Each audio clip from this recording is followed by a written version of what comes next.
स्वागत है दोस्तों आपका यहाँ पे। आज हम बात करने जा रहे हैं एक रिसेंटली देखी हुई मूवी जो कि काफ़ी पहले आ चुकी थी, जिसका मैंने एक बहुत ही एक माइंड में एक ऐसी इमेज बना ली कि थी नहीं भाई इसको तो मैं नहीं देखूंगा, ये तो भाई अपने लेवल के पार है। मूवी का नाम है तेरे इश्क में, डायरेक्टेड बाय आनंद यल्दराज, स्टारिंग धनुष एंड कृति सनोन।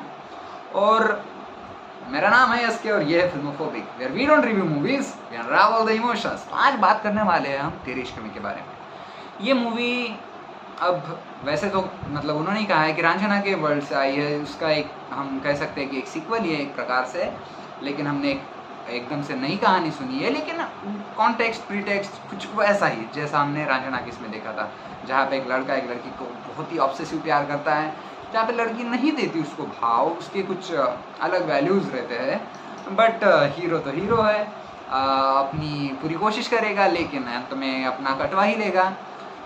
लेकिन चीज़ें काफ़ी प्रोग्रेसिव देखने को मिलती है यहाँ पे हमें। जिस प्रकार की स्टॉकिंग हमें पार्ट 1 में देखने को मिली थी, स्टॉकिंग तो उस प्रकार की नहीं है, बस कैरेक्टर। लेकिन हाँ, कह सकते हैं कि ग्रीन फ्लैग तो ऑब्वियसली नहीं ही था।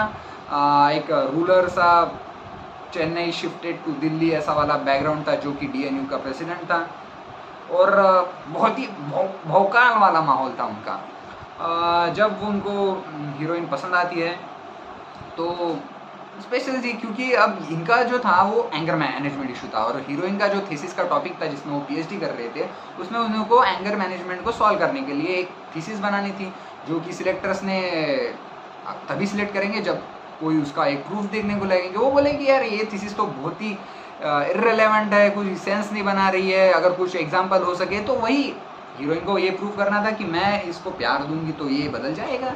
और ये उसको पहले से क्लियर रखती है कि यार मैं जो भी कर रही हूँ मेरे काम के लिए कर रही हूँ, अगर तुझे प्यार हो गया तो इसमें मेरी कोई गलती नहीं है। तो वो तो पहले से क्लियर थे। लेकिन हीरो तो भाई चांस रिस्क तो लेगा ही, क्योंकि सुंदर लड़कियों के लिए लड़के हमेशा रिस्क ले सकते हैं। हीरो ने रिस्क लिया और बाद में फिर जो हुआ वो तो मूवी का प्लॉट ही है बेसिकली। तो इस मूवी में एक अलग से एक बात चीज़ देखने को मिली कि जब हीरोइन को मना करना होता है हीरो को, तो वो डायरेक्टली नहीं करती, क्योंकि हीरो रिजेक्शन एक्सेप्ट नहीं कर सकता था, क्योंकि वो बहुत ही वायलेंट आदमी था। अगर हीरोइन से मुंह पे बोल देती कि नहीं बा हमारा स्टैंडर्ड स्मैश नहीं होता, मैं कहा तू कहा, तो things could have been more worse. So heroine अपने बाप के थ्रू उसको मैनिपुलेट करा के ये बोलती है कि you have to be IAS, या फिर तुझे यूपीएससी क्रैक करनी पड़ेगी। अगर चल चल चल जान दे, तू मेंस ही क्रैक करके दिखा, क्योंकि उनको पता था कि ये बंदा जिसको यूपीएससी का फुल फॉर्म नहीं पता, यूपीएससी बोलना क्या होता है वो कुछ भी नहीं पता है, वो क्रैक कैसे कर पाएंगे, क्योंकि UPSC is a tough exam by the way. But hero ने भी लगन मान के रख ली कि नहीं, तेरे बाप को एक ही शर्त रखी है ना तेरे बाप ने, नहीं इसको तो मैं पूरा करके दिखाऊंगा तू। और तभी जिस दिन मैं वो यूपीएससी का मेंस क्रैक करूंगा या फिर जो भी है प्रीलिम्स क्रैक करूंगा, तभी मैं उसको तेरे को कॉल करूंगा, और तेरे को कॉल उठाना पड़ेगा, और उस दिन करेंगे हम उसके बाद में फिर शादी। ऐसा उनका क्लियर हो जाता है। अब ऑब्वियसली यूपीएससी टफ था, इन्होंने बहुत सारी किताबें ला ली, उसके बाप ने तो बहुत मजा उड़ाया कि यार तू क्या यूपीएससी लड़की के ऐसा ऐसा बहुत कुछ हुआ।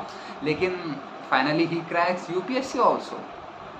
देखना बहुत ही मतलब इम्पॉसिबल सी चीज़ है, लेकिन मूवी है, चलो मान लिया हमने कि हो सकता है। बाद में ये तो हो गया, फिर वो थिंग्स गॉन, मतलब जो कुछ भी होता है वो हम मूवी के बारे में बात नहीं कर रहे हैं, हम कुछ चीज़ों के बारे में बात कर रहे हैं। उसके बाद में उसके पापा का एक बताते हैं उसको कि यार जब तू छोटा था तो तुझे हमेशा एरोप्लेन में उड़ने की एक ये थी कि एकदम ऐसा zर zर zर zर zर। तो अब ये तो मिडिल क्लास आदमी ठहरे, ये अफोर्ड नहीं कर सकते थे अपने बच्चे को एरोप्लेन की एक सवारी लाना, तो ये उसको आँख पे पट्टी बांधते थे और स्कूटी पे ऐसा एकदम स्पीड से स्कूटी चलाते थे।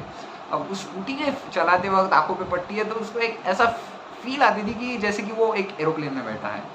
अब ऐसी बात हुई तो उसके बाद में उसके पापा की जो भी वो एक्सीडेंट वगैरह से डेथ हो जाती है, तो भैया जी को सुसाइड करने पे आ जाते हैं, क्योंकि लड़की भी गई, फिर बाप भी जाने वाला था, बहुत कुछ होता है उसके इसमें। तो जैसे ही मतलब शायद वो सुसाइड करने ही वाला होता है, तब उसके ऊपर से ऐसा एरोप्लेन जाते हुए दिखता है, तो नहीं, इसे लगता है नहीं अभी भी वक्त गया नहीं है, मैं एयरफोर्स में ट्राई करता हूँ, तो भैया जी एयरफोर्स में ट्राई करते हैं, अब हो जाते हैं साथ। और एयर कैबिनेट के एयरफोर्स के जो भी हो, क्या बोलते हैं, एयरफोर्स ही बोलते हैं, एयरफोर्स के नंबर 1 पायलट हो जाते हैं, लेकिन एंगर इश्यूज अभी भी है।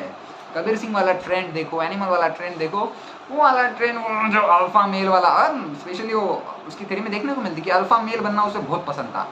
तो भैया जी हमारे लड़ते एकदम बहुत ही टैलेंटेड, बहुत ही सुप्रीमली एकदम प्रिसाइज उनका काम था, लेकिन एंगर मैनेजमेंट में ज़ीरो ऑब्वियसली। तो भैया जी ऑर्डर लिए बगैर ही ऐसा अपोनेंट को एकदम पंगा लेने जाते हैं, जिसकी वजह से माहौल थोड़े टेंशन भरे भी हो जाते हैं।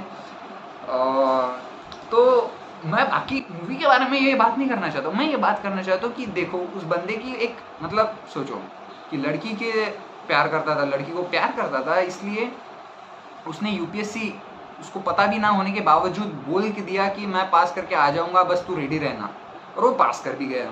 बाद में जब पापा की डेथ हुई, बहुत इमोशनल बॉन्ड वगैरह, थोड़ा सा लोनली फील हुआ, और बाद में उसने एयरफोर्स जैसी ऐसी टफ एग्ज़ाम भी क्रैक कर ली और नंबर 1 पायलट भी बन गया बाय द वे।